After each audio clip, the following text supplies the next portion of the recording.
اور کسی کام کی نسبت نہ کہنا کہ میں اسے کل کر دوں گا، مگر انشاءاللہ کہہ کر، یعنی اگر اللہ چاہے تو کر دوں گا۔ اور جب اللہ کا نام لینا بھول جاؤ تو یاد آنے پر لے لو، اور کہہ دو کہ امید ہے کہ میرا پروردگار مجھے اس سے بھی زیادہ ہدایت کی باتیں بتائے۔ اور اصحاب کہف اپنے غار میں 9 اوپر 300 سال رہے۔ کہہ دو کہ جتنی مدت وہ رہے اسے اللہ ہی خوب جانتا ہے، اسی کو آسمانوں اور زمین کی پوشیدہ باتیں معلوم ہیں، وہ کیا خوب دیکھنے والا اور کیا خوب سننے والا ہے۔ اس کے سوا ان کا کوئی کارساز نہیں، اور نہ وہ اپنے حکم میں کسی کو شریک کرتا ہے۔ اور اپنے پروردگار کی کتاب کو جو تمہارے پاس بھیجی جاتی ہے پڑھتے رہا کرو، اس کی باتوں کو کوئی بدلنے والا نہیں، اور اس کے سوا تم کہیں پناہ بھی نہیں پاؤ گے۔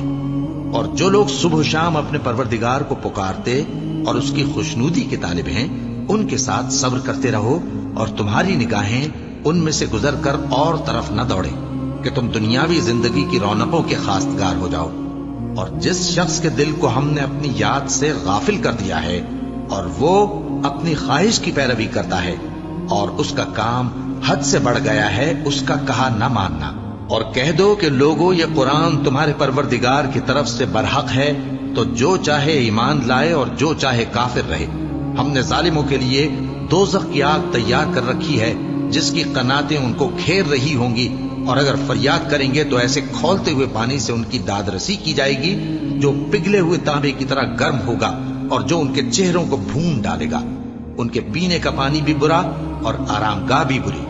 اور جو ایمان لائے اور کام بھی نیک کرتے رہے تو ہم نیک کام کرنے والوں کا اجر ضائع نہیں کرتے۔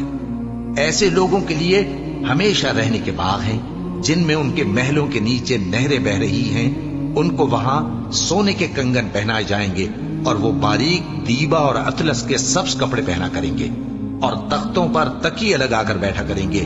کیا خوب بدلہ اور کیا خوب آرام گاہ ہے۔